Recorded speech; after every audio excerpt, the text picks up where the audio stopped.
আজকে শুরু করছি আমি আমার কত্থকের প্রথম শুরু জানি। আমার নাম মধুপর্ণা চক্রবর্তী। আমি সুস্মিতাদির কন্ট্যাক্টস ওনার কৃতিপর্ণার থেকে পেয়েছি। তো যখন ভাবলাম নাচটাকে আবার শুরু করি কত্থক, তখন ভাবলাম দিদির কাছে এসেই শুরু করবো। তো আজকে আমার ফার্স্ট ক্লাস। যদি নিচে করি ধা, ওখানে শেষ। যদি মাঝখানে হলো ধা, রাইটে যখন উপরে করবো ধা, ওই রাইটের উপর করা যায়। ক্লিয়ার? আর 1 2 3 গো ধা, 3 ধা ধা 3।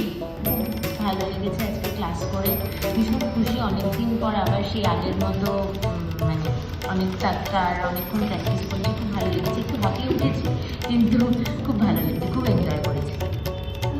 আর ম্যামের শেখানো ভীষণ নিখুঁত, খুব ধরে ধরে পেশা